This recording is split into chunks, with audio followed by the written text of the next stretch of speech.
imi isiela a good woman na ị nwetara nwaanyị sọ na-afụ ya ụfụ ọwa advantage mgbe ahụ ka ị ga-akashi ya ike ya bụ infection nwoke ya bụ infection o nwere ihe na-afụ ụfụ ọ nakọta agadi nwaanyị ihe na-amegara asị gị na afụ ụfụ ifere hụ nwaanyị were mkpụsa aka tinye n'ọtụ ya ọ sị gị na ọ na-afụ ya ụfụ o nwere infection itiriti ha etiriti bịazịa obi onyecha gị maakị n'ime ọtụ gị so iwoluzie amụ ọ sị gị na ọ na-afụ ya ụfụ mana nye ezigbo antibiotic treat ya like 4 days ife ya and ihe a na-eme ha ma na wetụzi ị ga-afụ nwaanyị mkpụrụ gị bifo ị ga-ata nwa ya ara ịtụ aka narị everywhere asịsị ya ị na-afụ ka mụ na-agụsịsị na ọhịa aka na infection ga-eme those things ama ndị nwaanyị ama gbakwuru gị ọ dị ka nwoke bụ infection ife amụ ya na-ada ị ga-afụ nwoke amụ ya nọrọ n'ime ọtụ ọ lakata ọtụ o nwere ka mind ya ga-esi gaa sọnwa efi amụ ya daa ọba strọg ba emi ya ka ọkwụlụ ọtọ wụla aka dị ya n'akụkụ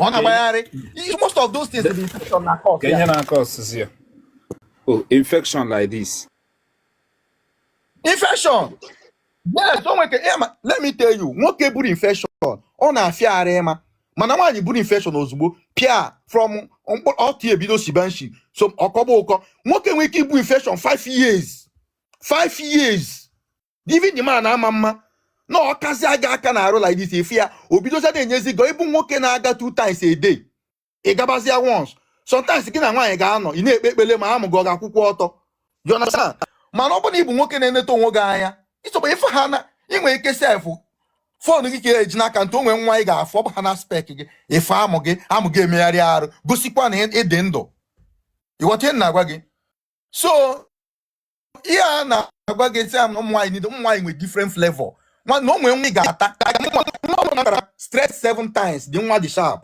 adị recommend ya gị agaghị ife ị ga-anụ ya onwe nwa bụ once ịta ha na awọd ọ na-akpọgodik si na ọbịa efu gị si abịazi na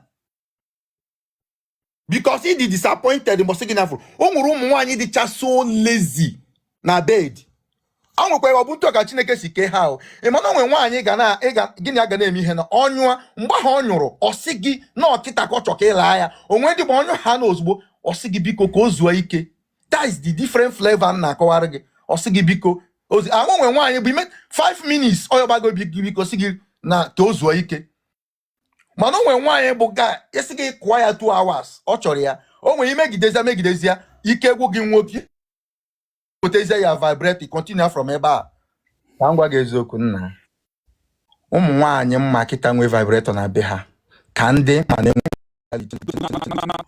na-agwa gị ihe m na-agwa gị na bụ gospel truth ndị na-ele datin enwe m one girl mma na-ele datin that VBA ndị na-elie na-aga ezigbo ha ọda ya idelivery ha na their house o nwere girl mma o nwere different types 7 o nwere nke na dịka nwoke akwụbi ya n'ọkụ ọ rịkwasị ya n'elu ọ na-alị ya ka mmadụ gonasa adị nwaanyị ọbụla o nwere nwaanyị since amụrụ ha erichibeghị amam ga-akpọ onwe ya here organism like ha erubeghị n'isi mmiri organism ya chere enwere ụmụ nwaanyị wutere ha na-erube n'isi chere ọ ga-akụpụ m isi chere na onye ka anyị ọ ga-amadị m isi ha chere enwere ndị ewu kemgbe ha kwuru lụọ nwa enyi nwoke ọlụọ di ha erubeghị organism nke ụkwụ anụ na dete na ụkwụ na-ama gelegele ịhụ ya na-eme ka akwụkwọ na-adọ ya ọ nọ n'FYP ọ chịgbuola onwe ya ọ ga-aka isi n'ala ọ chịgbuola onwe nchekwa botu m ụkwụ ya na-esheki isi ya kụnye ọtọ ji esa onwe ya ọma nkwụnye nwa ọtọ ịmana inweta gị ya ịrapụ ha anya mgbe ahụ dị fie dị ga-eme ya inye ezigbo mmiri jụọ oyi ọ bụ juice ọṅụṅụ ha na ọlahụ ọmaghị ya akwa ọlahụ gị dị ụlọ ọ galahụla like 30 odogwo eziokwu ya nụrụ na organism isi ka ịpụta ya abachichaa gị otu a even ịpịagodi ya 24 week ịhapụ gị ọ ga-aba gị otu a bapụchaa mmanụ niile gị na-ahụ gị ji aka bakpọchaa ya ịma na nwaanyị na-anyụ ntụ a nwoke si anyụ nyụa ihe na ha agbapụta kpum gbaa gị n'obi sọmụ nwoke Jizọs Kraịst o nwere nwaanyị mbụ bụ na before ha eru organism ọ ga-agba efu work nwoke dị ndụ mana mkpọsọ ọbụla nwa anwa emugosi that woman a ka esi eyuzu VB wee wolie wee nwa ya na that particular place ahụ chipadie for straight 2 to 3 minutes efe ya obinye ihe ọ ga-aya dada adịrọ mma. O nwere nwa mụ na ya mecha ife ọsị m na ọmarọ dịka na owelu ọsị na ka mbe ewe n'iwe n'ufele na-eme ya na ọ nyụrụ nwa mmiri nsị a na ihe mere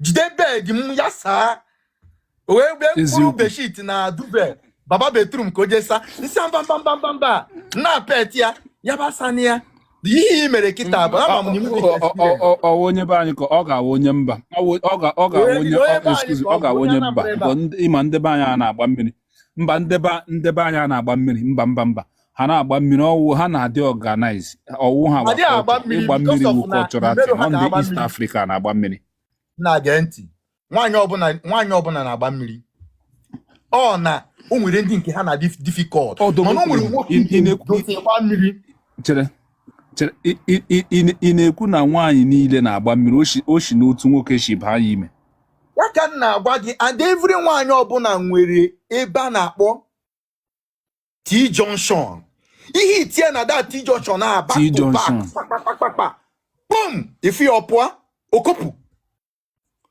onwe nke bụ ihe itie na osi na bed nwanye enu onwe nke one day the guy esi na mmiri ọma the guy bụ one manager na one hotel mago ndị agbagotego n'ulugolo ebe 38 37 ụmụ nwoke adị agwa okwu ama ọmụ ka esi nọ an old friend wee ba lodge na one hotel wee bịa na-asị mma like kwa die service nke a wee fu ukwu ya nsa nne inugo di because ana m asọ nwaanyị nugo di nsọ ọsị mba akwa n'ọkwa di o na di ekwe okwa abịa wee pịatụrụ ya aka n'ike or respond man, at the age of 38 years, that was the first time that woman who made such thing experience. But my aqua, why? 20s, 30s, how about Bemini? Nsigina, make them pia kapa million was yes, I know kita kebiana. See that they are not on phone, I'm on a broma no really, on a bomb, and obro no my spec. Ma na just know what I go can emekwa pass that time. You what the hell na gwa gi. If put somebody mam where o nwere some guys mam any nwaanyị ọbụla ịma na nwe nwaanyị nna na number gboro fa anwego nge nara number 5 times.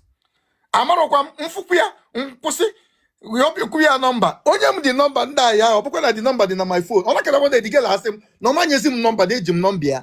Because mfu hana that my spec he bụ somebody mama ọ gafe ị ga-asị m nọ ya nwa ada ọ bụ na eburu ya ga onye ọbụla nwe ihe ọ na like nnukwu ala na nnukwu ike abụrụ for me you understand mana just no the Muslim no be clean what turns you on ke na turn you on na like nwaanyị nwe mkpụrụ iru ya ma mma nwa bụ ife ya mkpụrụ iru ya because nna amaghị isi iru gị ka nga na-ene anya na like nwaanyị nwe very and lips and nose ị ga like ke nwere anya ị na-eme ya otu a ama m otu a ji eme dadia anya ha dịka egwu ha nụcha na FYP na-ele chere ka mme dị anya ka ndị nọ na FYP pụta ị na-eme ha eme anya ha otu a anya dị normal aya aba n'ime anya iberibe ha apụta onwe nwa bụ anytime nche enyo nsi a na-eme anya onye ha na m anya nyụa sharply anya m na ya charge anala gị ọ dị possible nwaanyị ilega anya gị enyo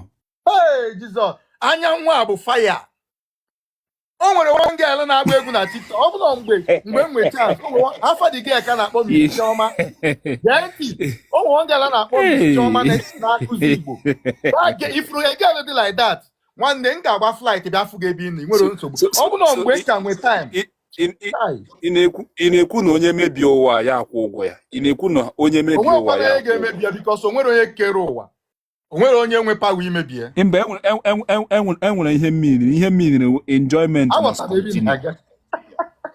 onye course mebie na ụwa ya akwụ ụgwọ I swear to God even If nwa Odogwu gịnị mere okwu ekwu okwu enwe nwaanyị ga-esend request bịa kọọ experience ya ọwụ nọ pretenders ka anyị mba most of na ụmụnne ndị ịmago nwaanyị n'iru bụ akwụkwọ pretenders. ịchọ tomorrow ka eje gwa onye ga-anụ ya ịghọta ịma na agba society dị anyị na-ajọjụ ụmụ nwaanyị so much ịghọtago ị ga-afụ nwoke ị na-ekwu na ụmụ nwoke ị na-ekwu na ụmụ nwoke anyị dị judgmental ebe ụmụnna ndị nwaanyị nọ ka ọ bụla bịara bịa kwukwu ha ataga ya na ọwe corrupt girl ndị Igbo anyị ọ na-eme otu akwa eziokwu ịma na o nwere ihe nwaanyị ga-ekwu na enwezi onye na-emezi ya ka ikpeazụ o nwere ihe nwaanyị ga-ekwu na TikTok a kịta o mee ya nwoke ga-anụ ya ma nne ya na muteyu mana o nwere ihe nwoke kwuru na TikTok a o nwere ga-eme ya ka ọ kwụsị ịnụ nwaanyị ọ chọrọ ịnụ o nwere two celebrities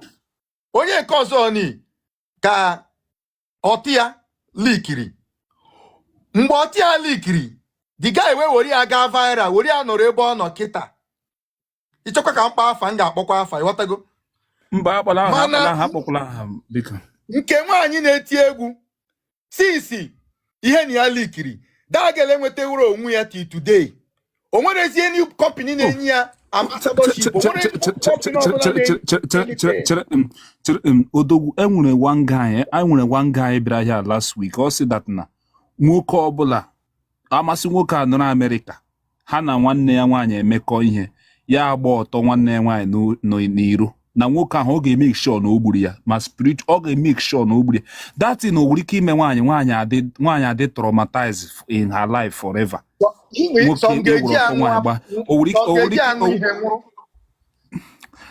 Enwere nwaanyị ga-ekweta n'iji ihe a gbuo onwe ya ya adị traumatized. A na-ekwu ya ekwu aka nkụ na ọka nkụ. Yes. A lot of ụmụ app ndị ha na-achọ m ịkpọ aha akụkụ omume isi. That is ihe ụdị ndị Igbo. O nwere guy this guy bidoro TikTok na ụmụ social media. He's a very popular guy. Nwere na Maria na Nigeria. I don't want to mention his name. And I'm one of his followers. I'm one of his fan anyway. Otia elik here. Owe orukwa di ọtọ mere content. Now that guy nwere onye nwe engagement na Nigeria lue ya.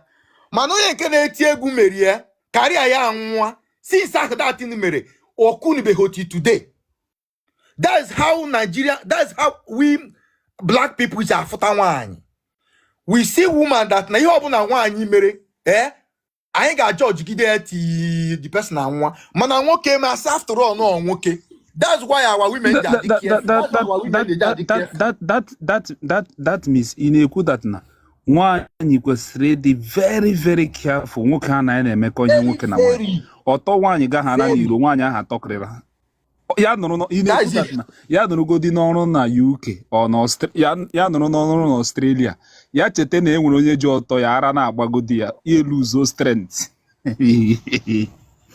Listen, o nwere something nche gwa gị na ifuru nwa kịta ihe plane a ịbọn plane a mere agbara ọtọ fụala ya ka m gwa gị the reality if that girl ọ ga-eteki by the grace of God that girl ịnụ di nwoke ga-anị anụgodi ya na a ga-ezo ezo nụ ahịa ama mmịa public na mite you mana ọ bụla nwaanyị ka odogwu ya pụtara like anyị ị na-ekwu that na nwaanyị ọtọ ya gara viral ndị eri aha mata na ọ gbago ọtọ ya elu di gara ya ha ya lụgodi di at a point nwoke ahụ ga-ahapụ ya nwere ike ịhapụ ya ọnwa anwa nụọ di abịa na comment section wedding ya ọ traditional marriage ya akwa ụmụ nwoke ndị Nigeria ga-eje wuru picture ahụ ebe ahụ gbara ọtọ na-epost na the comment section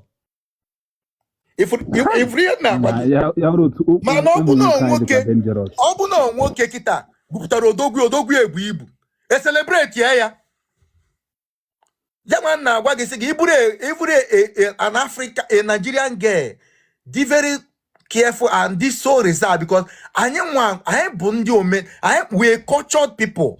That's why you go in India the way in India in afọ ụmụ nwaanyị ndị India ebe ha na-eme anyhow ndị a bụ ndị nwe culture, you understand? Mana ịga ihe dịka ọ dị isi Europe ebe ahụ n'ụlọ ụmụ nwaanyị ha na-agba ọtọ the way ụmụ nwaanyị ha ga-abụrụ ntụ ndị India sadoro so If you go to the Rome, behave like the Rome. Obugo high, man. Some of our women, they are very, those Western lifestyle, maybe on ha. If was only on 40 years, on Digania. Before a typical Nigerian Igbo man ga no gay, e ga bugo de woman no de reserved. Na gwa gezoku. E ga bugo de woman no de reserved.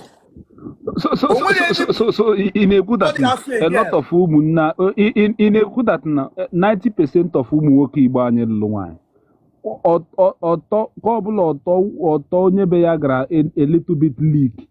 Marriage is finished. Marriage onye make sure like 5 people ọtọ ha leakiri. Anụrụ mee ha traditional and white wedding openly post ya na social media. Make sure 5. Ịdịkwa silent. Nwa bụ dite na agwa gị. So it may expect in nwaanyị Igbo ịpụta na TikTok ị na-akọwa ka amụ nwoke dị.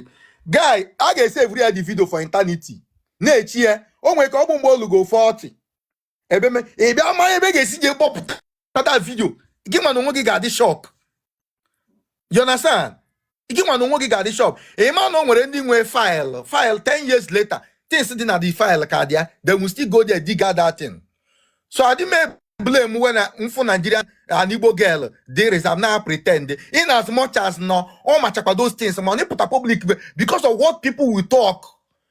Mentality anyị ka dị so far anyị nwa bụ ụmụ nwoke na Nigeria.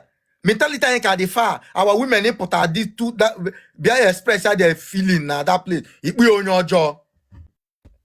Mana nwoke ga-eme onwe ife ga-eme. You want to go? Echikwa one company ebruku endorsement in here. Mana nwaanyị mee ya, that is the end of your career. You understand? So, nwaanyị abụrụ okwu ofu ihe. Flavor nwaanyị dị iche n'iche nna. Onye ọbụla agba gị si ana asị. Because nwoke the way Chineke si wee kee ụwa akịta bụ na o kere ọlụ eke. O nwere ndị bụ Igbo na-enye ha joy. Onwe ndị bụ mmanya. Onwe ndị bụ nwaanyị. Mụnwa na onwe mbụ bụ nwaanyị. Mfu ha n'ọmalịcha nwa mama na-enye m a good vibe. Bụcha nwa mara ka esi a communicate. O nwere nwa gị na-aga no na akpa nkata for 2 hours or man dey boring. But no nwere some girls common just 5 minutes conversation ha man hold the next thing eburu face tunye na phone piba phone gị na ha piribaja phone ịkwa ha ka n'okwu emepe ụkwụ enyo ha na ha naba. Your mic is low. 5 minutes conversation they can't hold it anyway. Odogunga talk about to break. Come no from my sister Chinte. Chinte's one welcome. Onya join anyị I'm able to give because achọrọ m ị ga join here. What ihe anyị na-akpa biko. Before you send your request, biko what ihe anyị na-akpa biko ka ị ghara ịbịa jụwa what is the topic. Chinte's here. Let's hear from you. Welcome, my sister. Okay.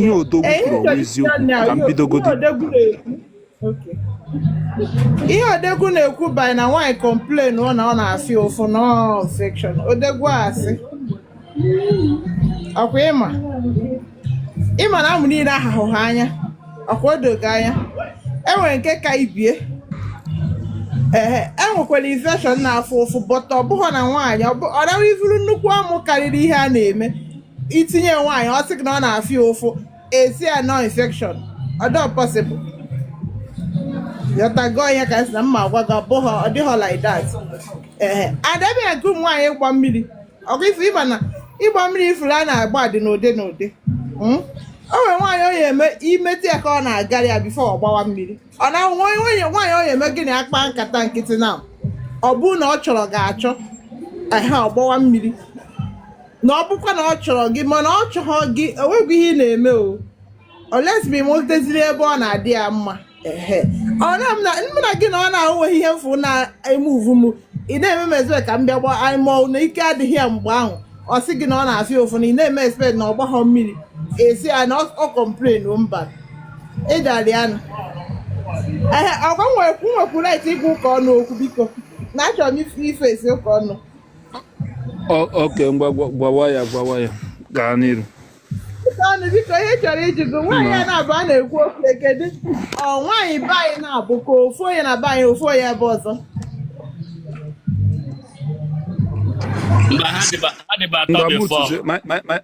my sister mutuzie oke okwu ebe ị nọ dị noisy oke ọnụ respond ihe ọ jụrụ gị ha dịba atọ before ofu na aba mana nke aba ya alago ụbọchị abụọ n'obodo a ndị obodo abụọ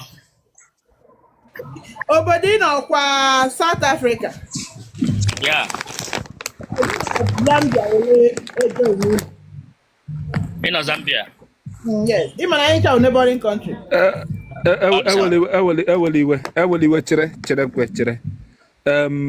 my sister achọrọ m ikwuo ime utu onye kwuo because ihe m jisi ime utu ịnọ n'ahịa noizinụ bet ka m jụọ gị ajụjụ ka kọntrị ịnụ my sister ka kọntrị ịnụ Zambia ewele iwe enwere a brother gee ntị though ọwụwụ business conversation ka anyị bịara today bet ka m jụọ gị enwere a brother bịara here ọ nọ UK ọ sị na Zambia dị very good for investment sorry na m na digress that n'ụlọ ebe ahụ ya na-akwụ ụgwọ n'ụlọ in dollar na ebe ahụ dị oke ọwa eziokwu ịma m sị nwanne m ga-ahụ onye nọ Zambia ọwụkwa Gambia Zambia ka m kwuru ọwụkwa Gambia ke currency ha na-eyuzu eweliwe anyị na-eyuzu kwacha mụnwa nọ Lusaka dia capital Lusaka anyị na-eyuzu kwacha onye nọ Nigeria chere ịbịa Zambia o nidiri visa before nke iji dị visa ma mbata sef iweta anụmanụ ihe ọ na-ekwu noise asị m n'iji office ịma mbata Emmanuel network I don't think ebe nna adịghị noise chere nne your network is okay ọ nke gị nwa Chimeri John nke gị nwa okay ọ dịla oke netwọk nke m adịla oke so chere ka m jụọ gị ajụjụ chere ego ha ego ha na-eyuzu ego ha ka ihe ego ha ọwa ego ole na Nigerian currency valued okay like abịa na ịman like $1 ka m were dollar ka o wee kwa anyị nghọta you understand ona anụ $1 shi wee nọ na be anyị 1520 gotago $1 ha nọ na 23 kwacha ego ha dịkwa good to compare ego be anyị gotago $1 ha nọ na 23 kwacha okay $1 no 23 kwacha mba ana m abịa I dey come don't worry ana m abịa $1 no 23 kwacha yes somebody mege business that side otu ishi emege business ego ole ka ha na-enweta dey achọrọ m ịma the level of those countries because the way ụmụnne anyị ji abịa here na-ekwu about of African country ya dị ka ọ dị so easy you know and ihe mere m ji gba nkịtị wụ enidiri m somebody nọ na those country wee business person ga-ajụ ajụjụ ya agwa anyị kewe eziokwu sorry na ụmụnne sorry na digress ihe m chere ịmawu Zambia as at now or the better than Nigeria economically somebody survive or the easier na Zambia kara Nigeria kwa eziokwu okay before ma say gị na before okay let's say ọ bịa na ihe dị ka na nni let me say but ihe a na-eri now for now ma say gị na food na dị cheap na Zambia to compare Nigeria for now for this present government anyị nọ na ya now depends on the food though. Not Nigerian food. The food na ihe anyị na-eri apart from anụ ekwukwe mmadụ iji ego ihe Nigeria ịma na ịchọ iri nri Nigeria based on all we go outside Nigeria ọ ga-adị gị expensive because onye ahụ ga-elechi gị ga-eshi Nigeria wee butere gị but ọ bụrụ na ịchọ iri nri obodo na-eri nri ha dị food ha dị very cheap so ị ga-survive easy. my sister wụ ihe m jụrụ ịma ihe mmadụ survive ịbịa ha n'obodo otu a ịbịa Germany na ga-enweta working permit na-arụ ọrụ a na-akwụ gị ụgwọ ịnọga ebido onye nwee problem na Nigeria gị send ọra ya ego ịmago ihe wu obodo dịtụ mma Zambia economically speaking ọ dị mma eyonga ịbịara bịa ịgba mbọ survive quicker kara Nigeria ọ ihe m jụrụ achọrọ m ịma weda ụmụ kọntrị a na-ekwu ọkaba anyị mma but imago na depend. Okay, let's based on ịbịa n'ọlụ like isi wee si na ije Germany ka inweta ọlụ ọlụ ịbịa n'ọrụ n'obodo a forget it enweghị edo ka ọlụ unless ma ị nwere your own business ị na-abịa obodo anyị onye be ya na-asị gị na ya na-abịa na Zambia ka ya bịa rụọ ọrụ is a lie, you are wasting your time enweghị edo ka ọlụ enyechabeghị obodo ọrụ afọ dị onye bịara ego ole ka unu na-akwụ one room house rent? Ego ole ka a na-akwụ house room? for one room enwekwara ebe ị enweta one room ịchọ nnọọ ibi a na-akwụchakwa head ka $100 a month and ịma na ụgwọ na ebe a ụmụntiri onwe ya dị ka 1 year not every month and ọ gara ezigbote ọnụ cherekwe ụgwọ ụlọ na Zambia wụ monthly nwe ya dị ka 1 year every month ka ị ga na-akwụ that means Nigeria, whether we like it or not, Nigeria, the system Nigeria, all the easier for a common man to survive, but only if you have capital. Because all Nigeria, but the people, I prefer me in Nigeria than any country in Africa. I'm sorry to say this. Nigeria is the 500,000, 600,000 naira some part of Aba for the whole 1 year. Before you go on MNSPA, you raise it. That means when Braga Segena, the spirit of Japa game accept na here Wezioku. Because only obala Japa spirit ji. And when he got where ya matan ke Wezioku, Agwan say Obodo Iba de Manyoku Hoku Obodo Ibo Yungagago Nigeria and the Nigeria comparing Nigeria with some other African country. Agwagange Nigeria to UK. That means instead of moving to Zambia, I prefer staying in Nigeria. Or a good move, my sister. Or a best decision. It's a good move, but choosing Nigeria. Like based on history, no, but that now Zambia. You understand? You name your own business. Like most of business, I name sometimes I name but from Nigeria to show you in Nigeria in a way. I get like we get now. Most of the hand and me again in Nigeria. Legally and oboda and I area of Mandy. The only difference you need again oboda can na bany. Just that the purchasing power na bany the high to compare oboda now. That is the thing. Onye na-eme minor business, petty business, small scale business. Onye ahụ nwere ike na how many business if all depend on ebe echi fotere. Enweghị ihe dị ka guaranteed amount ị ga-asị na ihe ga-enweta ede. O nwere ede business nwere ike dị ile ihe. Nwere ede business nwere ike dị sef amandi ifu na ị ga-agba. Anyị na-ekwu based on business now. It seems like you want 30,000 a day. Na ego be anyị. Ya ka anyị si gị and ịmakwa na mmanji business na-eme campaign ka onye ọzọ na-eme tomorrow. Because ịma na ihe ọzọ dị n'obodo business ọ na ị na-eme determine ihe ị na-enweta. You understand? Ọ bụrụ onye tile ego na business. Enwere ụdị business ị ga na-eme ifu na ị na-enweta ego ọfụma na ya. So imansi na ọ dịkwa mma somehow.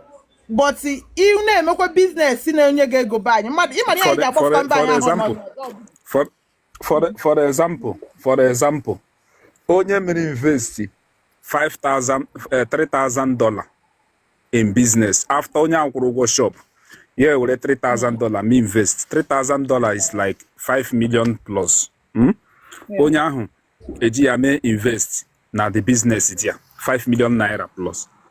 Onye ahụ nwere ike stand in a generate ego ole daily. Because ya na-ekwu okwu ụlọ ị nọ ezigbo location.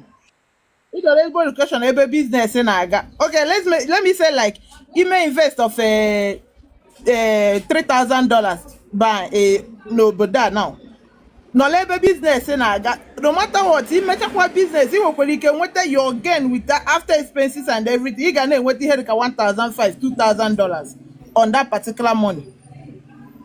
No bụ itinye aka na light business so. Mana ụkwa na inwe nke ihe eme itinye ifu na business duru slow. Adị ma n'obodo anyị na-eme based on month end business. Buying all the bentin do n'obodo business anyị na-aga with month end. Because most people will salary earners. So in on a month end, business na-adị. After month gbaa middle, anyị na-asị na ndị akwụrụ ụgwọ erigo salary onye ọna anyị dịkwazị ready onye ọna na-ene anyị but abanye month end ọ mgba nke anyị ji enwe business. That's why anyị ji sị gị n'obodo a ịma calculate nwu based on daily. I nwere ike ọgwụ nọ na month end akwụ ụgwọ like ọnwa na-egbukta ihe dịka 25 wee lukwa ebe 10th of the next month business ga na-emove but ọ naghara abata ihe dịka 10th ahụ to 25th 24th again ifu na business ga-adịzi soro ị ga na-emezi business but ịma na-enwezi business like that like anyị nwa nọ na into fashion ịma nje compare ndị na-eri ihe new because ị mara onye na-eri ele ihe eatable item no matter what business na agaghị nne but ihe dịka fashion anyị nọ na ya ịma na fashion wuo onye rijuo afọ ka o ji eje na fashion ka anyị nwasi wee fịa but a na month end afịa ga na-aga after month end business esuro kwa yotago that is the thing but I been here dịka property like mụ wa no ịbịa n'itinye ihe dịka inwe isi m na ụta nọ na nsị gị na ịnwa anwara ụlọ n'obodo a ma ị ga-eme eke to compare ịlụ investment ị nwere na Nigeria ị ga-eme eke n'obodo a karịa investment ị nwere na Nigeria ọ bụgodị na common shop na nke ị nwere n'obodo a lụọ ịma na ihe a na-akwụgodi n'ụgwọ ụmụ shop ma ụlọ in fact one room sef adịghị na standard place na bifo na-akwụ ụgwọ one room like this ị ga na-edo ha and ịma na ego ha montri ị nwere ike na-eche na montri na ọka ọ ga-adịrị gị easy ọ dịghị easy because their house rent dịgodi in fact ịkwụcha house rent ha mazie na mgbe ahụ ka ị bịara ime ihe it depend on ebe ị nwetara ụlọ ịzụ ala dị ọ dị ọnụ ọ dị expensive ịzụ ala ebe a dịkwa cheap to compare ọ dị cheap to compare oh chere onye jide $3,000 ga-azụta ala dị cherenụ onye jide $3,000 ọ ga-azụta nwa ala yes ị ga-azụta na ọkwa na ezigbo ala yes ị ga-enweta na well ezigbo ala that means ihe that our brother kwuru eziokwu onye bi those country ya abịa goro ala rụọ ya store rụọ ya ụlọ imedere ihe a mgbe ịlụ ụlọ n'obodo a gịnị ịmakwa na onye lụrụ kọntena n'obodo a ịma na-eche alụ kọntena n'ime ahịa be anyị na ị nweta space n'obodo a lụọ kọntena ị ga na-ara mmadụ $100 every month kọntena small container not big one o ifu na by the time a year na-aga ị ga-anara onye a $1,200 which is ezigbo na ịrụ na be anyị ị naghị such amount ezigbo na ọkwa 2 story 3 story spendili ego lụọ kitchen 3 bedroom 4 bedroom ị nụrụ na be anyị ị da anata such amount ịma nnata so but ihe akwụkwa good information but a na-eresi a foreign ala that place like onye ji Nigerian passport o nwere ike ịbịa dị abịa goro ala mba anaghị eleshi ya na like that ị ga-enwenata document unless ma ị chọrọ iyuzizi mmadụ ị ga-enwe document wee go before eleshi gị any property ị ga-enwe document unless ị chịrị iji through somebody mmadụ ị ga-eji through somebody ịma mbata obodo mmadụ isi mmadụ leshi gị na without ị ga-enwe document ị ga-eji push ya that is the only thing. Like it depends on how many years? Okay, my mom joined Obodo. I want to go about more than let me say like 15 years, but more want to go Obodo now, getting to 9 years. Wow. Okay. So ihe mere no ụmụnne anyị in all those African countries ha na-eji ike divorce their husband but ya wụrụ UK, America, Europe divorce na aka nkụ ebe a na be ha n'ichi ka ofu ihe na obodo a na be anyị would almost like the same thing ị ga-abịa obodo a dowe ahụ na ị nọ UK ma na women nwere right like that you understand ọ dịghị no like that n'obodo a ebe a masị gị na ịma na ihe awụ African country so na enwere similarities quite alright enwekwa some light na-arụ ọrụ n'obodo a naghị arụ ọrụ be anyị but ị na-ejezi ọ naghị ihe onye a ji bata obodo ka ọwụ. Okay. So can I go back? Go back Kwoku. Saint Leo mepeno camera sa. My sister ga n'iru. Oge ọ na-esi na nwaanyị na-abịa na anụ ndị ebe ndị South. Bet akara m esi ga hapụ ụka ọnụ. Hapụ godo ụka ọnụ. Hapụ my sister hapụ ụka ọnụ. Okon mbamba ị ga-agwa m ihe m ga-eme, if not I drop you. Leave me. Ga-agwa m okwu erijuola afọ, hapụ okwu a. St. Leo, enwere ihe ichiri ikwu? My sister, hapụ okwu ihe ụka na o.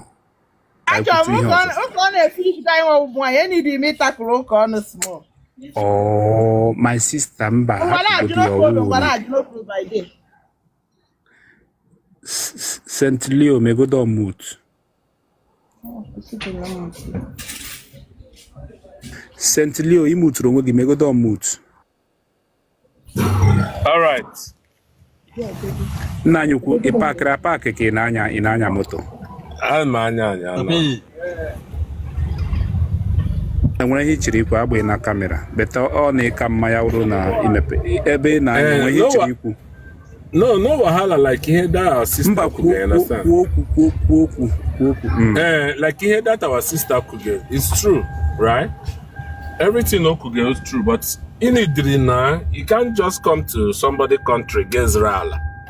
You understand? You need the documents to get, you know, those things. And the here who could get about here Nigeria. Manakwa, when we level on Nigeria, Nigeria is still good. I'm telling you, Nigeria is still good. You know, in the other way around. But again, somebody no African countries in that gas of make something like business he make or the same business only as in that level business like only 3 million no make in Nigeria or the same business he make 3 million in the money of that country on here. You will find out that you can survive faster than only in Nigeria because go on and you own your country get that thing at the end of the day ego gig now the double because I hear Blazura from out of Nigeria, Biobodonda, they went like 5 times profit than Onyerege in Nigeria. You understand? So somehow too, but given a house rent, I want to give him again a Liberia. Given a house rent, na guy, Egiji rent ya ulo na one local place na Liberia, Gige rent ulo na Lekki. Do you understand? The only thing make here na men in the jishi onye obula na agba mbọ ka ọrụ tagodo ụlọ nga ọ ga-ebi gịnị ta hala ụlọ nga ị ga-ebi gị ma na ịgba ala ọsọ. You understand? Ke Liberia mam for ebe that our sister no bana ke ebe you know gị no hala nweta your papers like resident permit like ọmụ ihe permit nda. You understand? Ị ga-azụtali ala here. You understand? Ụlọ. So ego Aneji akwo enwere nga one of my guy be here like onya no gbagotele ihe the guy na akwu in a year ihe na akwu in a year with $30,000 check in okay gwa m ụlọ na Lekki chere ihe o ji zụ ụlọ $30,000 ka o wee go ụlọ akwụrụ akwụ renting a year ka ọ na-rent $30,000 Mbanu na yukwo de nkwan possible onye ahụ ya go di ana agwa nige that na enwere ihe listen agwara gị n'obodo dị expensive somehow than America na aghọta ihe na agwa gị Chukwu mere ije listen enwere like Liberia so na one of the and they tell this guy say Liberia house dey expensive than Nigeria in renting in the data. Say men they rent house $30,000 a year. You know they believe her. I don't tell you to you don't believe her. My God, they here. You want to see her? I can show you something. Okay, we can show you. Park. I don't park. We there here. Okay. I don't park, right? Okay. No problem. Talk to him. No just problem. Speak to him. Just speak to the guy. Welcome, my brother. Just speak to him. Welcome. It's me you're speaking with. Okay. How are you, my brother? His name How are is you? Chuku Merije. How are you? Yeah. How are you? I'm fine, thank you. How are you? Please, I want you to throw. I'm fine, my brother. Welcome. I want you to throw more light on business in Liberia, housing, buying a house, renting a house. Is it true what he said? Yeah, it's more. It's far more expensive than Nigeria. Very, very, very, very. I've been here for I came here in January. I've been here. I haven't been here for that long, about 8 months. But but renting here, it's, for example, you pay per month, not like yearly like we do in Nigeria. You pay monthly. So like maybe a decent house, you get maybe 2-bedroom house would go for maybe, let's say, in a month, probably maybe $2,500 per Liberian month. dollar now. American 1,000 dollar, Liberian US dollar, per month. $2,500 for decent 2-bedroom house In Liberia per month. This guy I'm serious. My brother, wait. Excuse me. Sir. Then how are you people surviving? Where do you get the money to pay for your rent? Don't worry, I'm not gonna tell you. No, I'm serious. I mean, it's very hard for the layman, of course, to survive. But for us, we are experts here in Liberia, so we find a way to survive eventually.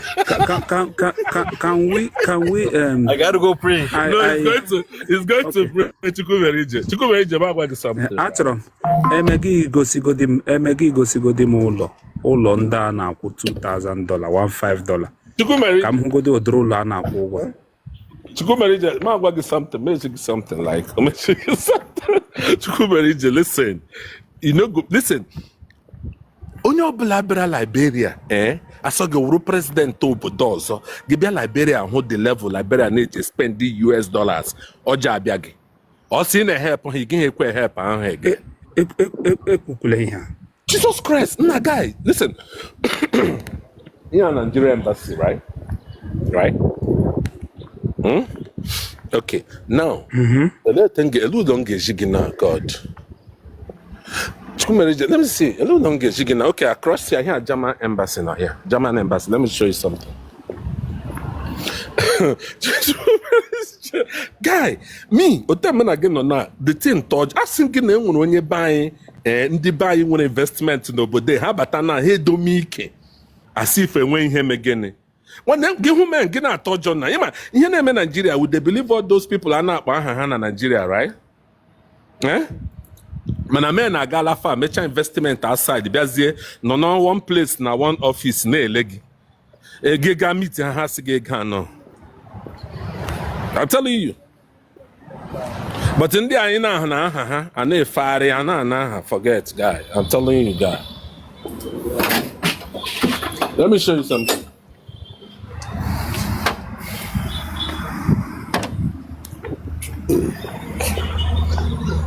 Yeah, what about you? Here the main city of this obodo. Here German embassy. You can see my flag on now. Here German embassy, right?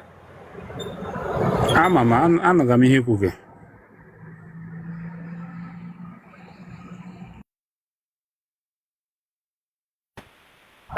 Let me see.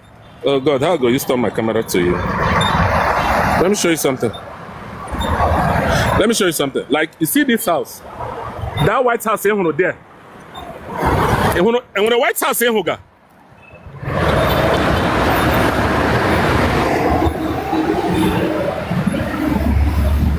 that White House, that White House, I can hana wagi $2,500 or $2,000.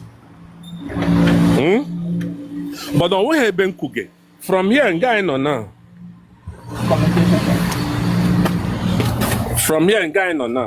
The main place, a lot of back in the days, GRA Nigeria, all those government reserve quarters, so that GRA Nigeria now. Those days, and we replace just one place in the time here. Guy, he had the main place in nobody.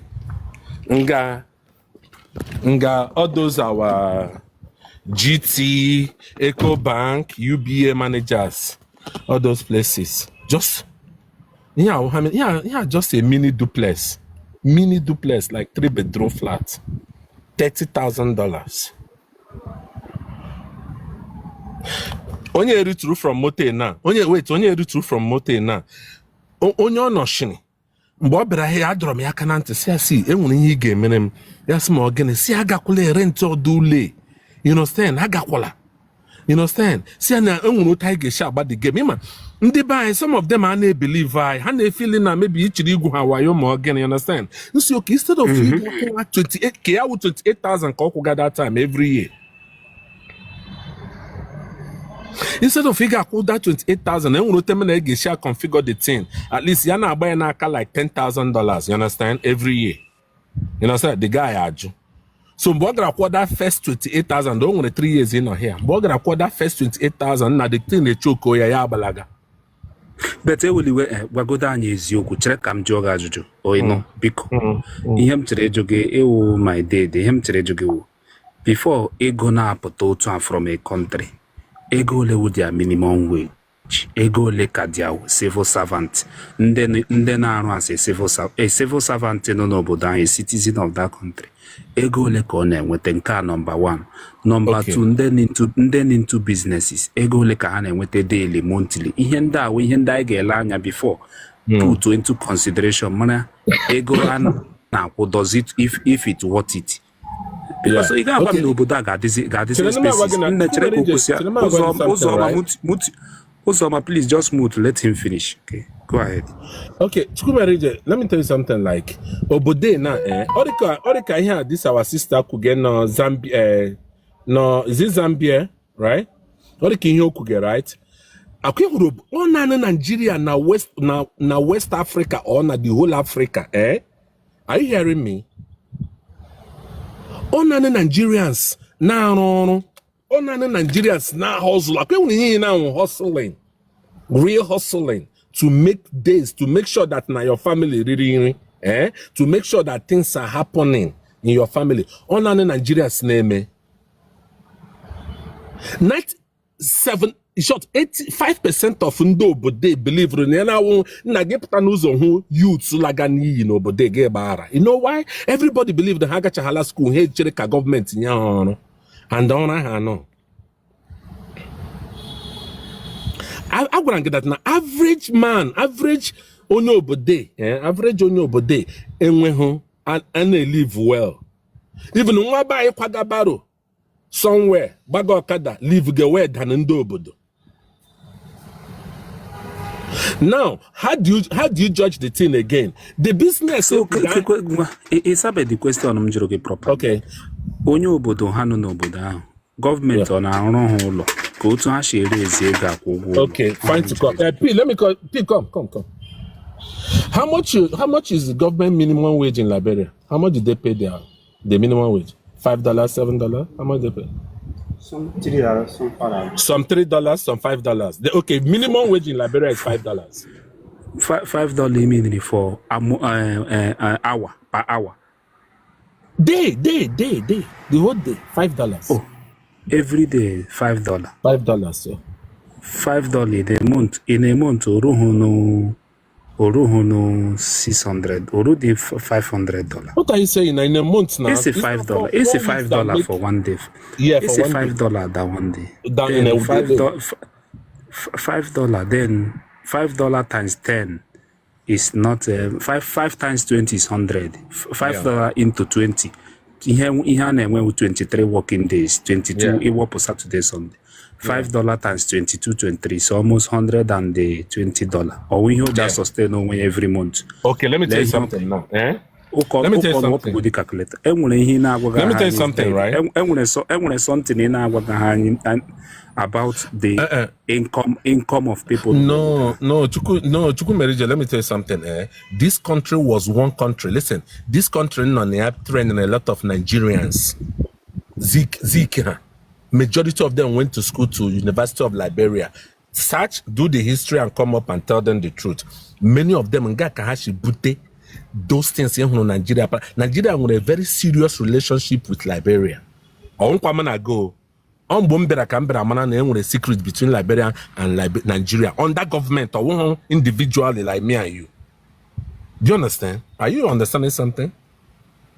There was something between Nigerian government and Liberian government from the ages. right? Okay, let me now tell you that from the beginning, this country was very cool. This one country that like America colonized the whole Africa. Here, one country, America, now the whole Africa, right? Now, this country, they were very cool and good. Before, it was just like $1 to one Liberian dollar, you understand? Very cool. Ima, how many years Harolog? Harolog close to 30 something, or let's say about 18 to 20 years. Harolog. So God destroy that their better days.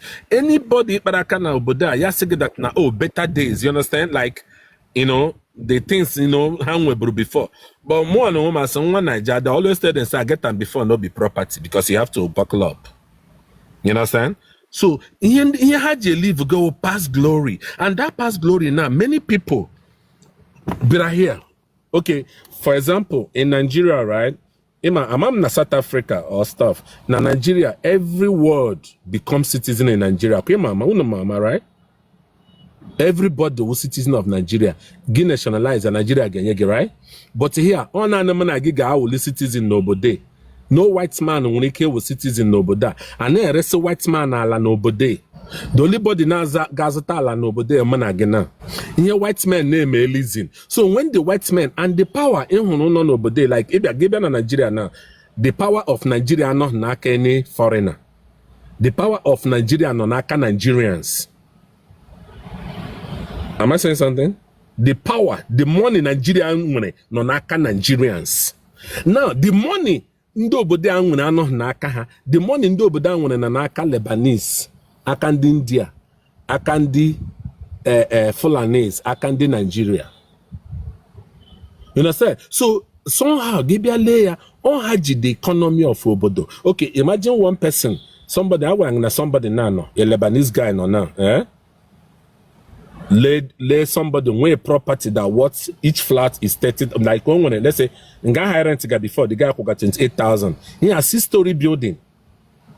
6-story building now like double flat into that story building, right? So check a goal on making every year. You understand?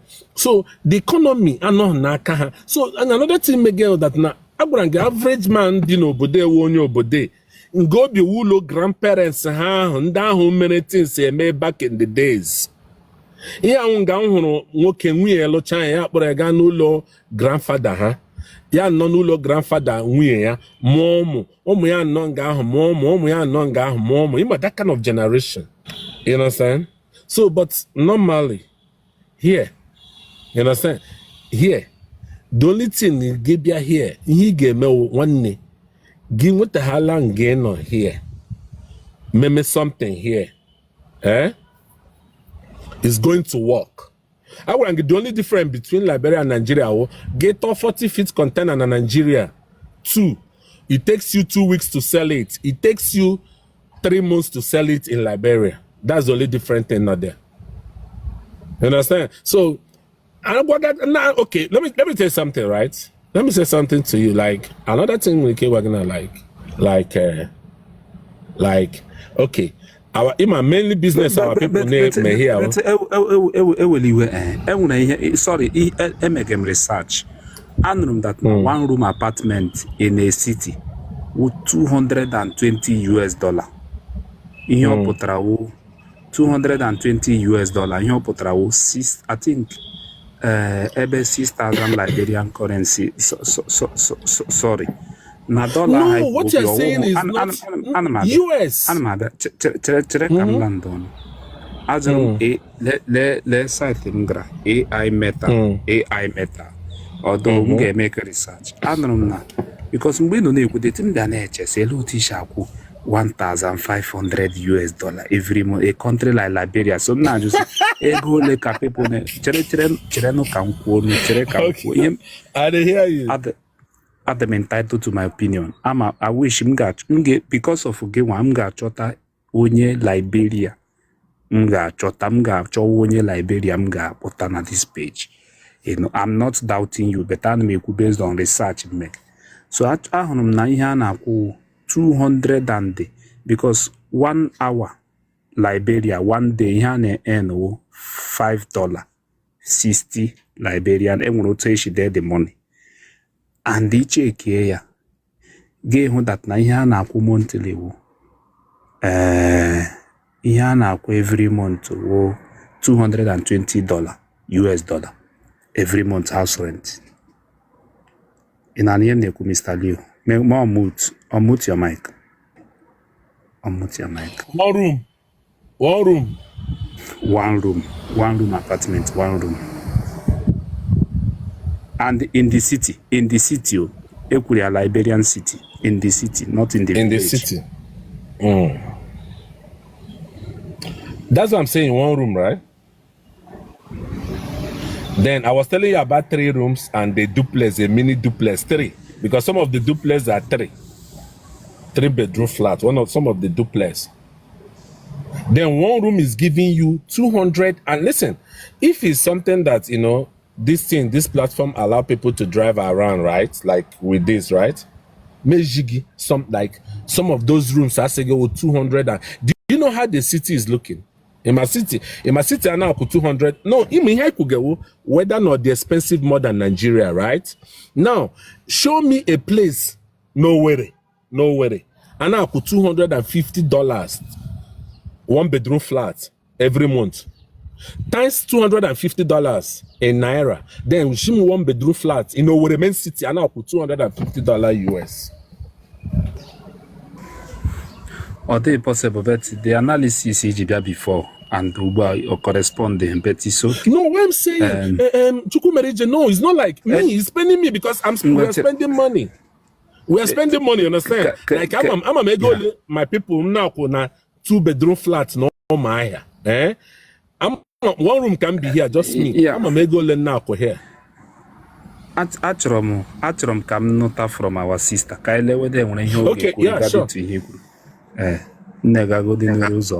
Okay, good morning everyone. It's my first time being on this. Okay, come Swibo. My first time maybe on a box. Here. So the reason why in Jibia he's saying US dollars. Okay, I'm on Abia State. I'm from Abia. Where we are, I guess I don't know Abia State. I'm from Ohofia. Okay, Kebi shall join Uzoma. In Liberia. No, I know I'm Liberia, but I know I'm US, and I have some Liberian friends who came there Nigeria. And ima Liberian dollar, then USD, ikuge Liberian dollar ko US dollars ki ikuge. Liberian dollar na kwenu ihe niile anyị na-ekwu ihe Uzoma. Sorry, Uzoma. No, wait. Also Uzoma, can you do something for me? Uzoma, do something for me. Call those your friends, Johan and Wembo, these $2, Liberian dollars and USD dollars. Now when we get the USD dollar, you can't even see their money to change to USD dollar. Yeah, USD dollar. You can't. That angle. Okay. No, what I'm saying, like, ask them now because I want to know how. Yeah, ask them how they live in their country. Ask them. Yeah, ask them. No, because the way Jine could this thing, like he makes I know Joe, how will a layman survive, like even to pay house rent? Which means Hanile Binuna village, none of them are living in the city. Because it's quite expensive, like give us no US dollar. Mr. Liberian dollar. Kahana. So that's why I was asking more Liberian dollar kine. Could that one we can still understand? But in I see no US dollar, I can't imagine someone paying it. Ego like anyone akuzi busy US, like even a good house. How much do you pay? Liberian dollar kahana no USD, because a lot of us we are asking on the comment section. Like we want to understand and we want to get it clear. That was just my own contribution. I can go back to the comment section and listen to him. Thank you so much, Chukwumerije, for having me. No problem. Don't go down, right? Let me say something. Thank you when some Liberian friends, right? Let me say this to you. Chukwumerije, from the beginning, not the layman nobody, ndi buying baga okada nobody is living better than them. From the beginning, right? Okay. Now, secondly, imanga ihu churu ulo ndi a giga na azu mgbago na jiga azu ihe ga hu dia wu akwim ihuna zi kamgbe iji mo gi hụrụ zinc house ụlọ eji gbamgbam kọ from head to toe. Ọ ka juru n'obodo. Zinc house ka juru n'obodo. People are paying $20 to live in a zinc house n'obodo. So for you to live in a good house in Liberia, that means that as a normal house, so normal 1-bedroom flat, $200 and something every month. $200 and something. Now, for you to live in a very good environment, guy, you go the budget $1,500 to $2,000 a month. Go and check it. I'm driving out. I'm driving out. When I reach to the place in Gagana, just give me like 10-15 minutes, right? I will join back. Then I will show you something. Okay. I want from the beginning. Majority of them are on the Berabia. The people that live nobody in the Berabia. Before God and man. Una get no Nigeria, gonna feel that na Nigeria may be na Nigeria didn't. When they get up from Nigeria to other countries, get that na the only thing everybody need remain in Nigeria we bambo. That means Nigeria the economically be than so many African countries. 1 billion times. I drive all from here to Ivory Coast to like moto, right? Ivory Coast. Get Ivory Coast, get what na like them expensive. Come jo. When our brother be here, on Chad, country like Chad. Also Chad the expensive, you know.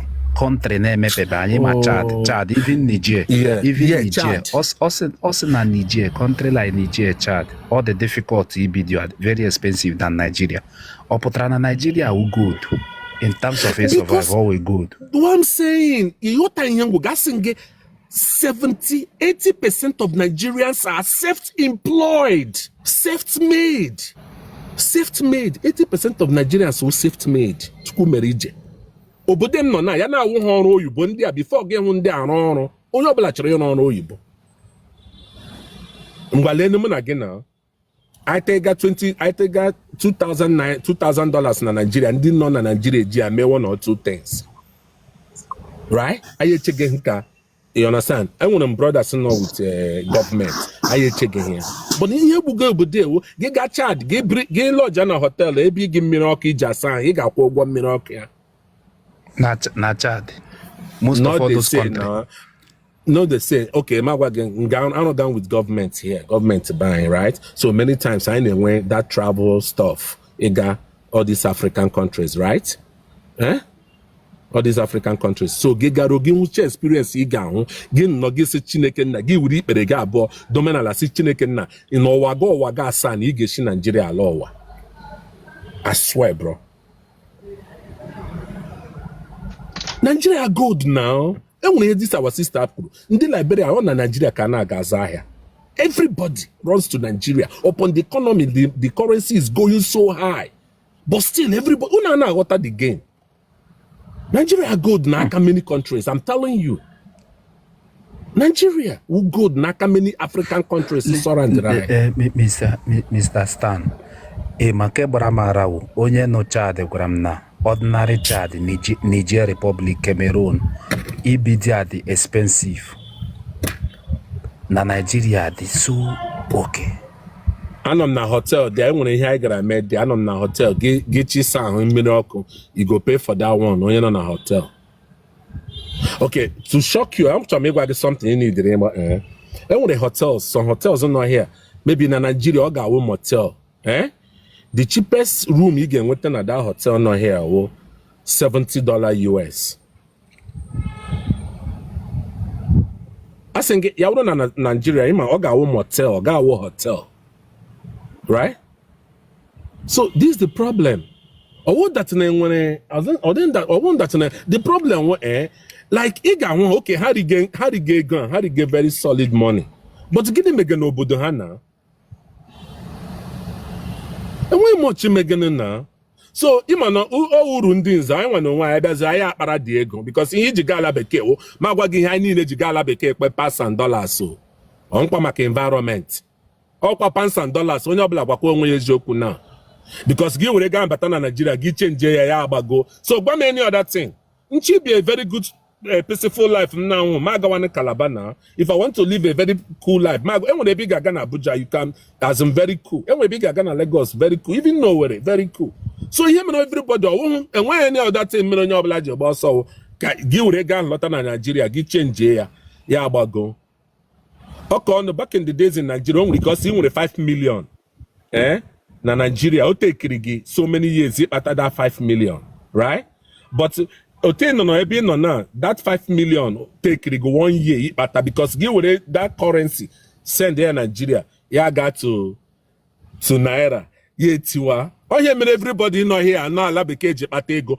e were 1 to 1 enwe onye ga-ekpe ala bekee apart from ihe onye ọbụla ji agbago ọsọ ihe gbasara ihe insecurity sorry but for real ọ na-ana ego ahụ onye ọbụla chiri ịkpata ego ahụ onye ọbụla n'idiri ego ahụ do you understand?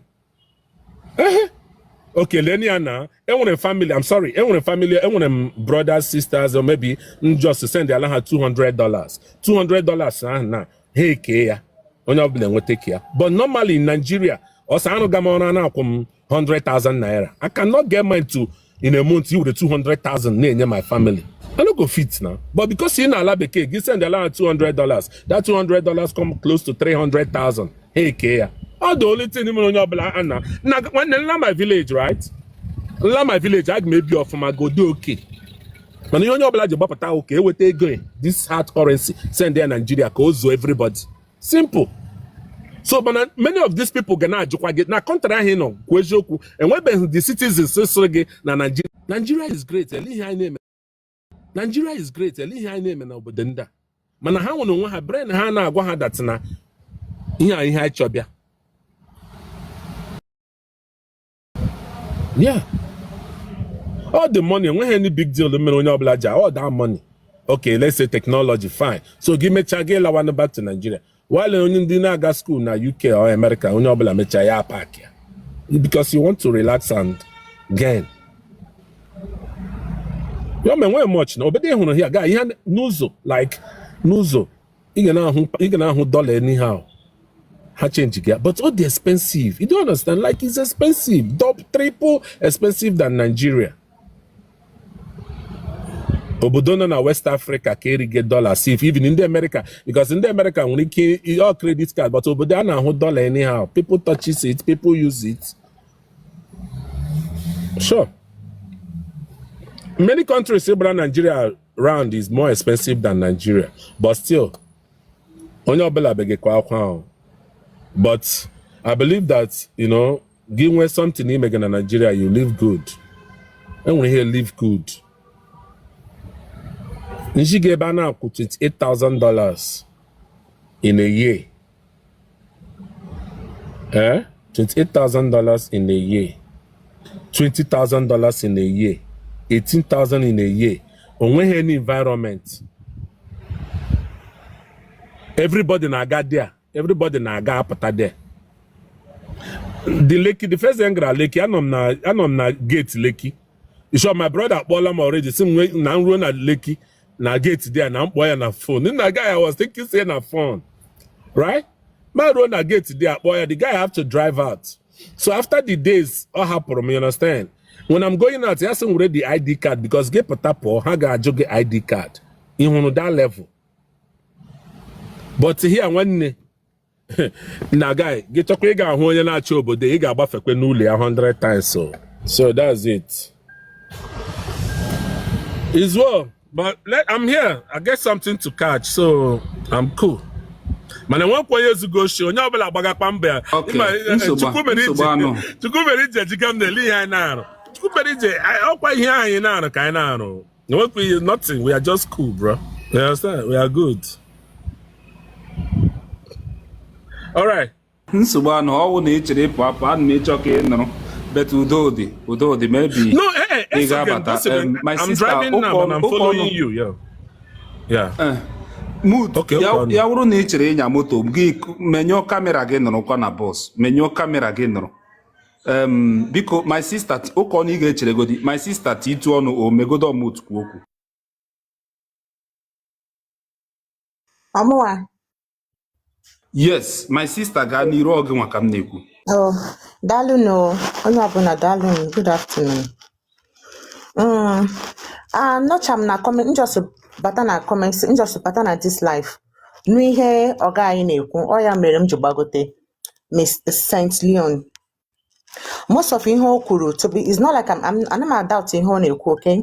But most of ihe o kwuru I believe m na ya ekweteghị m n'ihe most of ndị ihe o kwuru. Nigeria my country, okay? Mahasina Nigeria did that bad. But to be honest, Nigeria bụ o nwere obodo kagasi Nigeria mma in terms of economy. Okay? Obodo kagasi Nigeria mma. My sister eweli iwe awum host ewuli ke ihe ọ na-ekwu amam ya but bido to as a host ị ga-abịa kwuzie opinion ndị ọzọ. Ị gaa na my page sometimes ị na-follow my platform, not only my platform, some of my content gị na watch ya some ndị ka ị find interesting, okay?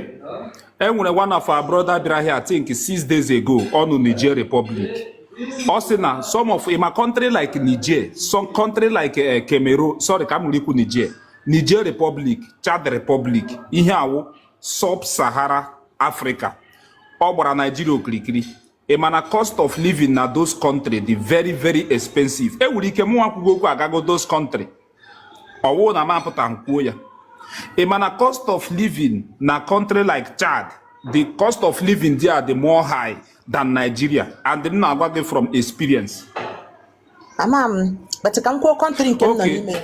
Ịsọwachi gị kpọta onye nụ Niger, ọwụhụ gee ntị ihe mere na ihe na-eme anyị nwawu ebe onye nọ ebe onye na-anụghị na-agụ ya. Enwere ihe ndị o kwuru here m na-agụ in terms of isi na a na-akwụ 2005 every month. I don't agree till tomorrow. But ya wụrụ maka cost of living, a lot of country nọ n'Africa dị capitally intensive to live than Nigeria. Make my point. Make a point, but ị na-ekwu gị metugo ya dị too factual, you know. Achọ m in as much as ka ikwuo your opinion, then gị kwuo ihe m na-ekwu ihe achọrọ m ị na-ekwu gị sị na host agago m those country, look at it. Okay. Ọ kpọrọ Ivory Coast afa. I live in Ivory Coast for more than 10 years. I've been in Ivory Coast for more than 10 years. I live in this country, Ivory Coast, for more than 10 years. Also, that the economy Ivory Coast, now being an Ivory Coast, that he has drove from Nigeria to Ivory Coast, blah, blah. Fine.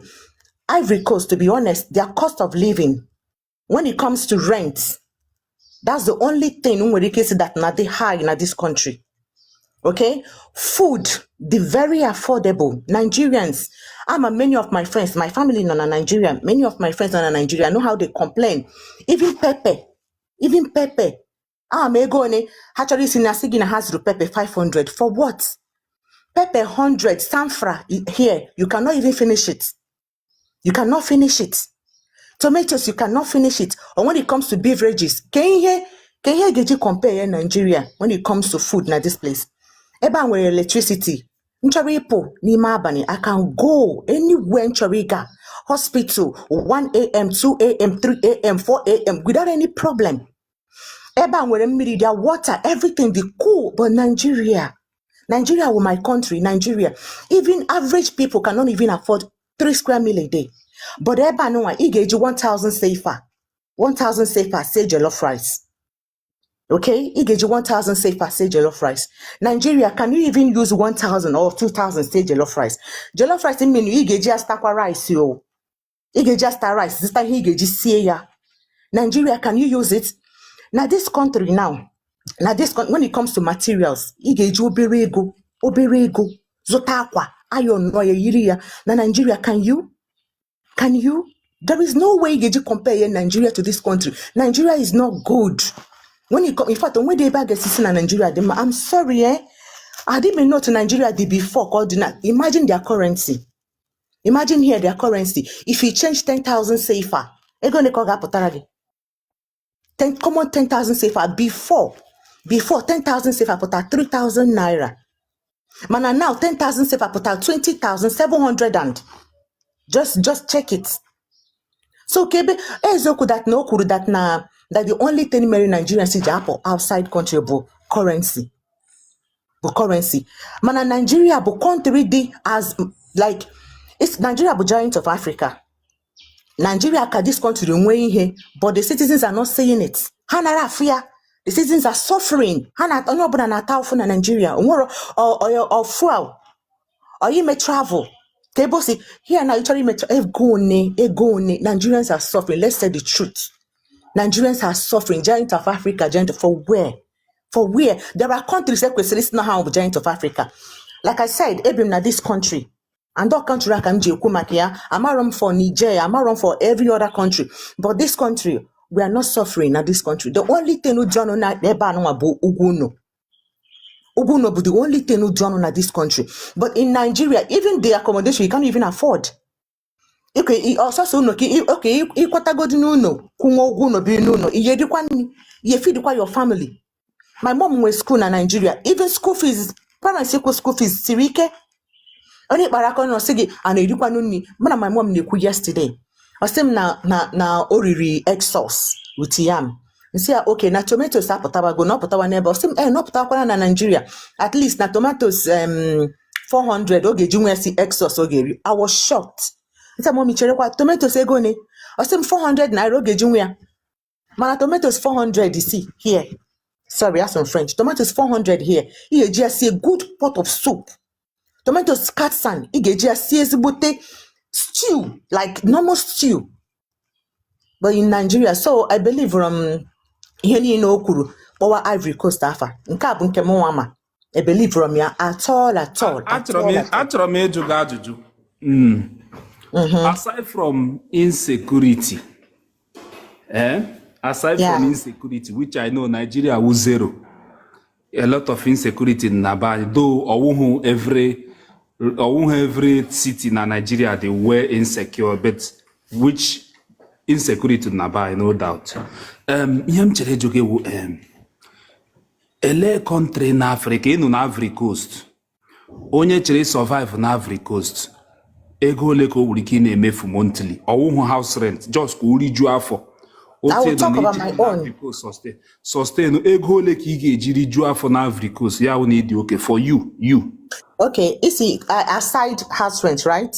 Aside from house rent, lekwe anyege go si jiega feed you onwe ya we need ju afo for just 1 month. Ego leko oga 30,000 safer. 30,000 safer. In dollar, I don't know about dollar. We use safer. I don't know about dollar. We use safer. Naira putre gole. 30,000 safer na naira. You could for 1 month. You could for 1 year. I know. Amam. 30,000 like 27 times 3. So 30,000 safer. Gets room for 1 month. Very we well. go then a naira now. 30,000. Yeah, 70 something thousand. But bear it in mind. Let me come back, okay? Before you come back, can I settle all this one? 30,000. No. You cannot settle it. I need to come down before you settle it. If not, I'll get balance. Is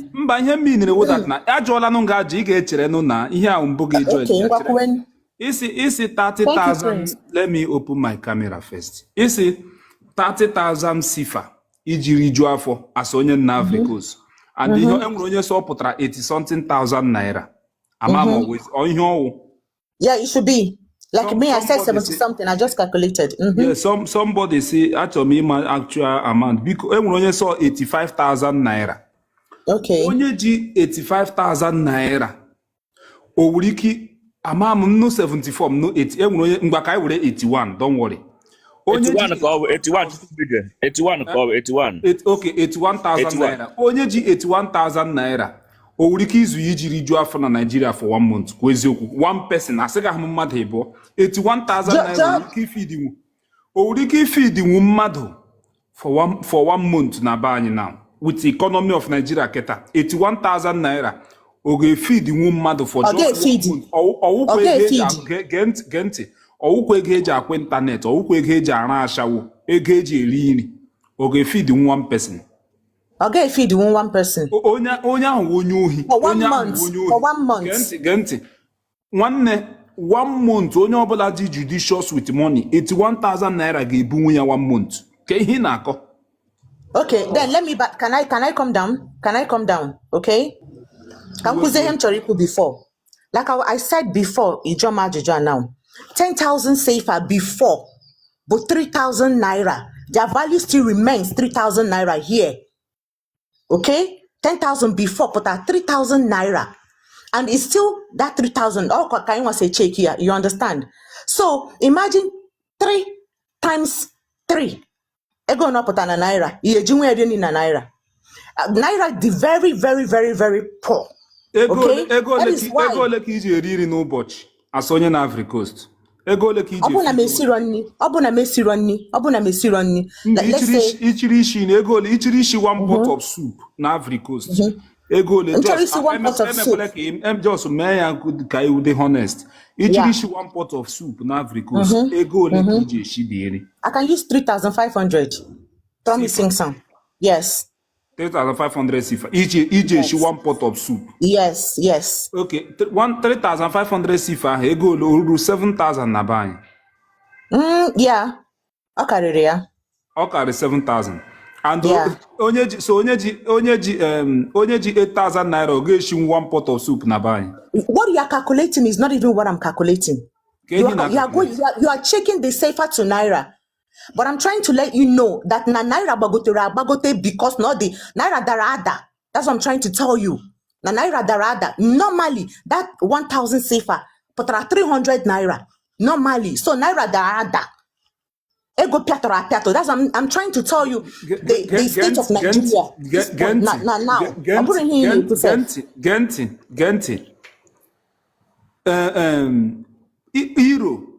Euro, Italy na-use euro. Euro rather than Japanese currency. Ego Japan, euro kaya. But I prefer mega Japan than ego Italy and Spain. Okay? Sometimes, when I people, I could do what people try him negwu. And when I hear people na-echeki. Iwotago, ha na-ele ebe ego ha gbagotere, but ọwụcha hụ otu a my sister. Iwotara ihe m na-ekwu nwanne.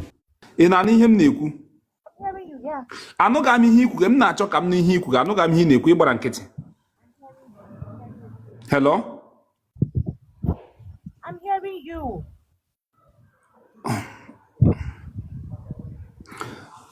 Okono megodo mute ka m nụ gị, anụghị m ihe the woman na-ekwu.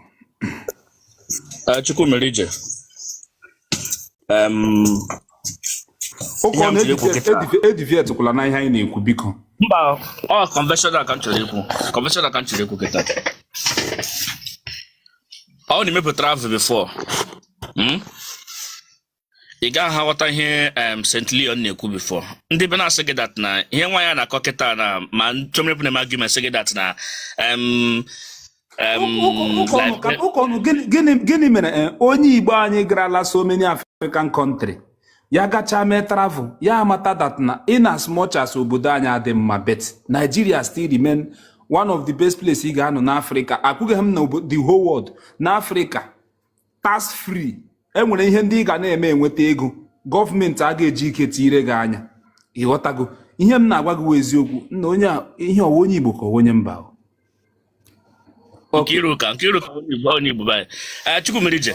Ka m gwa something na ama. Ndị Eshia nda. Chukwumerije. O nwere ihe ndị mmadụ na-ana aghọta. And ọ ya mere so many people ji eme mistake. Allow me to land Chukwumerije. My sister gbatara about to say that na bai na tafu. Ihe Leon na Chika ọrụ Chukwumerije. I na-eji the standard of the living of those people. Na-achị generalize ya, forgetting that na anyone dị different. What am I trying to say? Ị na-asị na ndị ahụ dị cheap. Ọ nwee cheap n'ihi ndị ahụ dị cheap. See, ihe wee security man nọ n'ụlọ, nkakọrọ ụlọ ị hụrụ na, nkakọrọ ụlọ. Enwere ya? How much we are they paying? Ụlọ m hụ ga na ọwụ nkekara, ele otu isi akpọga nkekara. How much were they paying in this house? Like I said before then, yeah, they used to pay like 5,000 per month. 5,000 US per month? Yes. Thank you. God bless you. Okay, what's that? Oh God, yeah. No. Chukwumerije, wait. Chuku, let me tell you something. I'm driving. Listen. Chuku, no. Listen. Chukwumerije, okay, I'm not cutting you off. Do you know the last thing I would do, in my life, right? At Danam Airport before, one boy asked him not Liberia. Nsi a guy. He got that Liberia. Chowo nwegi Europe. Chowo ebe ga in Europe. Do you hear me? A woman when me come on why should I do that, bro? But the make Rajimit in mepen camera, he was in camera. No, Chuku, I just want you to listen. I just want you to understand this. That okay, here I know Anyaga moto, right? A person may post there. Oga kuputo mishinga make TikTok. No, I'm not doing this, right? Chuku, I didn't me here, man. Actually, me go get that na in Africa. Listen, let's forget this. One day, in Africa, na West Africa. Na go on onwegewo ezigboto odogwu na Nigeria. Give ya 1 month, give see ga ebila he. Give ya Liberia be 1 month as odogwu na Liberia, na Nigeria. You go back. I bet you call them, let them come. Let them come. Johan from A to Z. Are we here in the here? Give be 1 month as Odogu from Nigeria to Liberia. In that now just a common boundary. Give be 1 month here. Be ngagwagagi here. You know go fit. Guinea one business na Liberia be that place on Guinea be for 1 month. You get la. I want him to them map. I want him to my brother didn't travel in an African country, Legiana. And when so many countries are in Africa, China even Ega Sibiko, one away in Apota, as far as all Africa, or Nigeria, where big Apota. And when a lot of women night in African countries. Ike, Hapokwa, the only thing but in my 2 things in Nigeria, insecurity number 1, and this little high cost of living. I want. Man, I always got these 2 things. Nigeria is one of the best places he gave. Always got here born insecurity and this a little bit high cost of living. These 2 things with the major problem I know. Always got here born Ike. Nigeria so big na wagezioku. So many countries in Africa before give me penny shop, ega potas, ega punka, ega menka. Imana Nigeria will be getting 600,000 give for 1 year. Chukwumerije, resident permit in Liberia is $150 US. $150 US for Nigerians. Resident permit. What the hell are they tell people something? What do you want? That girl after Amazon na hotel the president na Africos. Na no nime city. As $20 US, but $20 US, madam no got as in Liberia. I just want to tell you how this thing looking. Guy, $150 US. Liberia, Africos, man, no Nigeria. Come on, Lagos. This is what I'm trying to tell them. One day, instead of me to bring any of my person, if no, I can never advise you to come to any African country. Don't go. You know what I'm saying? When we I'm asking, hey, Adram Airport, the boy now, come and get Liberia, stay there and do whatever you know you are doing. I can't. Then somebody now say, Nigeria, I go to Nigeria. I sing it. Liberia, better Liberia. Like you got some na one get put from Nigeria, get put Nigeria ways. Forget on the Europe when you can but one day have to go to Europe and America. You know, my other brother from early times, he had a jagapa labeke, just got and won't do anything. He based America, he comes down to Nigeria like 4 times in every year. 4 times. Because in America, they pay. You understand? You know, the other day.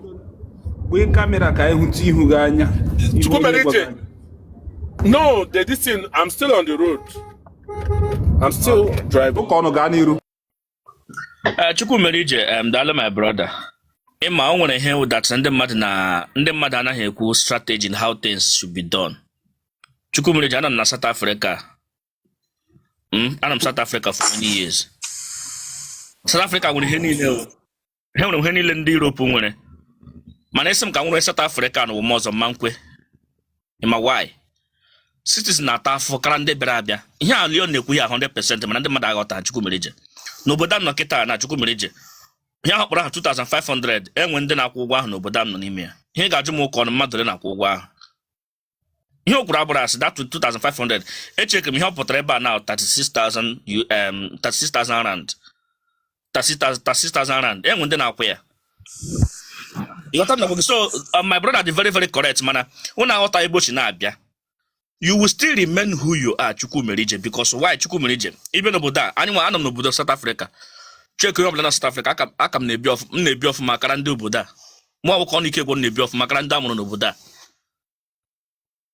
and ịbịakwa bịa pịkọ ya ichekikwe indirectly fụkwara m ebighị ha ọfụma because ho jide m ka na-ebi ọfụma because m na-enweta n'ibe anyị n'obodo Chukwumerije ị gaghị eji cost of living n'obodo compare ya mụnwa onye Nigeria n'obodo because ndị na-obodo a m na-eri nri dị expensive kara ndị obodo a nwere ike iji 200 rand shi ezigbote nri ya 1 week ụka ọnụ ike gwụ ọnụ m gị goro garị m na-eri na shop ma a na-eri ya 50 rand ahụ na about 5,000 something na buy ọ dịrị m expensive eweliwe garị ahụ ị na-ego 50 rand how many days ka ị na-eri ya m ga-eri 2 times ọ m ga-emekwa manage ka o zuru m 2 times so asụchi dakwa n'ime ahụ. That means ihe a Mr. Leo na-ekwukwe eziokwu a lot of African countries be very very expensive to live. Yes ihe ọ na-ekwu 100% n'obodo a Chukwumerije ebe m bi kịta na m na-akwụ 9,000 rand every month ihe ọ pụtara $500 every month. Ihe na-akwụ $500 every blessed month. Every month ebe m kịta sọsọ shop mo. But eweliwe ego ahụ ị ga-eji ya kwụ ụgwọ ụlọ na Nigeria for 1 good year make that means Nigeria mara mma for business. So ihe anyị na-akọ ụka ọnụ ya wụrụ otu a ka African countries dị kama ma nụrụ Nigeria chọọ ihe dị ka Abuja ma ọ wụ Onitsha merewe business eto ụmụnne anyị na these African countries ike. Chukwumerije asị m gị dat na ụwa m ọzọ m ga-abụ onye Naijiria bụrụkwa onye Igbo ọ bụ na Chukwumerije ebe nyebịa fụ ga-abụrụ n'ebe Chukwumerije ịpụ obodo Igbo fụ n'obodo Igbo afụ ka onye ọbụla na Chukwumerije let me tell you something ụgwọ m na-akwụ n'obodo a ụgwọ na-akwụ n'obodo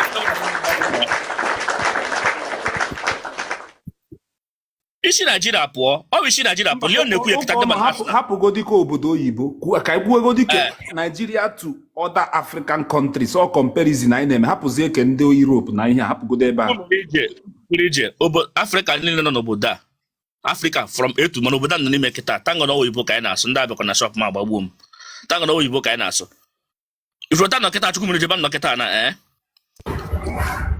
ihe ga-eme kata m n'elu ụwa ị ga-ajụ m isi ọnwụ kpọrọ maka mgbe nwe mekata nile mkwere wuru onye obodo a bikọs ndị obodo a na-ata afụ kara anyị nwa ọ ndị bịara n'obodo a na-eri uru ọ dị bịara obodo a n'obodo eri uru otu akọ dị ebe a Leon na-ekwu so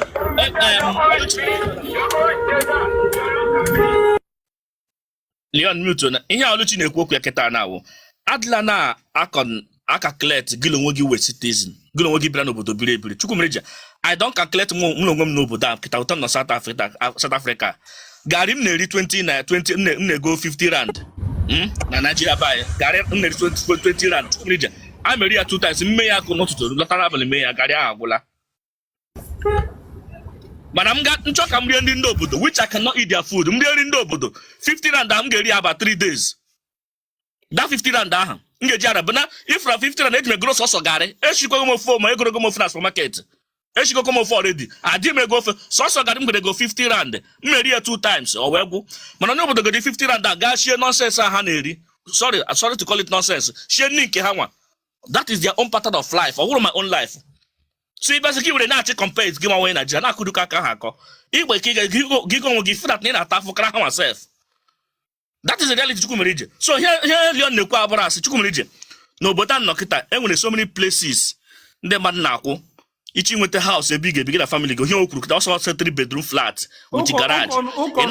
That means ndị mege business na be anyị n'ọfụma ha rigo alafia ha nụghọ under pressure always Chukwumerije anụrụ na Nigeria wee ebe ị ga-abịa mmadụ ajọs nụrụ n'ụmụlọ egbachido onwe ya ụzọ na-eme ọnụghọ under pressure na-eme ekiri onwe ya ego business ya Chukwumerije Chukwumerije, ana m emere ndị mmadụ anya ukwu before, mana onye ọbụla kpatara ego na Nigeria na-eme business na buy ga ọkọ tọpụta mebe shop ya, ana m emere ndị anya ukwu, ndị amaghị Chukwu mere ha.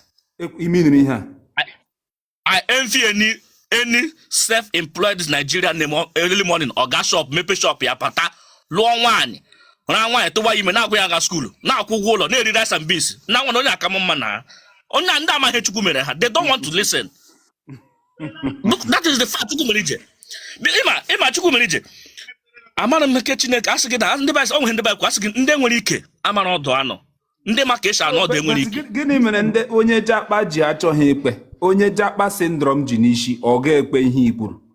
Make income na English follow on the shot as the shot Chris with the worry me here self na onwe Chris akifre gị na calculate every month na-akwụ nọ Nigeria kịta ịkwụda 750,000 naira ebe na 1 year 2 years ị na-eku big man na-eku kpọchi dị mma kpọchi maka na ọtọ agha Chukwu agozigo gị bete mmadụ nwere n'obodo Igbo kịta if I no open here Chukwumerije God no go gree egwu adụ m ụkọ n'ike ị nọ na yard I no fit do na house na ma business onwe he that girl does Zambia kwuru ọ sị na ha na-eme every month ha na-eme monthly n'obodo na South Africa a na-akwụ ụgwọ 2 times n'obodo 2 weeks a na-akpa ya fortnight with a month if those 2 periods I no dey carry am play and my business go na-aga ma ọ na-agaghị aga n'obodo na-eme South Africa you must come out because ime a na-eche ha bịa my brother ka egbe wete gị ji akwụ ụgwọ ụlọ every month that is the fact. So Leon dị very very correct ihe na dị akịta na-awụ onwe ihe ọ kọwara ọ sị gị dat na ndị ọ sị gị na economy obodo ahụ ndị foreigner ji ya otu aka dịkwa n'obodo anyị nọ n'ime ya nke anyị jikara mmadụ to gị na on the buy ji economy buy on the buy anyị ji ya gwogwo ịghọta gị nọ dị enwere onye ọbụla na control anyị sị gị mee nka on the buy ji economy buy and anyị mere nke anyị ji dị nnọọ dị mma ịghọtago ọ ya ka ọjikọ dị mma mana without that Chukwumerije ifu that na mụ na gị labụ onwe gị kwa bi obodo oyibo onwe gị anọkọta sị na ọ na-apụ apụ because buy still remain the underrated. Okay. So in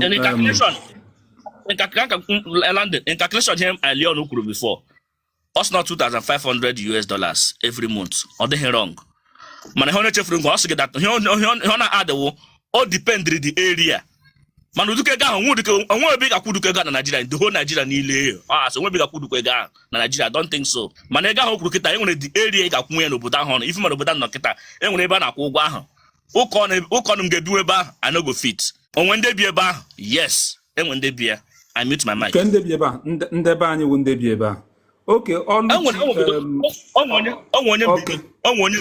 onye Bini na-alụgodi onye Abia steeti ebe ha bi na complex a na-akpọ complex onye chiburu onye isi ala before ka onye chiburu onye isi ala kpọtara Yar'Adua ka etinye Yar'Adua n'ọkwa ọya onye nwe complex ahụ ebi ihe ọ na-akwụ ebe ahụ wụ 32,000 rands every month. Chere ụka ọnụ mba kwuo eziokwu ọwụhụ joke kwuo n'eziokwu nọ 32,000 rands every month. Were phone gị na browse houses to rent in South Africa a full list ya. Anybody that came now, browse houses rent. Anyway. Browse if you're listening to me, take your phone. Browse houses to rent in South Africa. You got for rent here, but you go buy then you go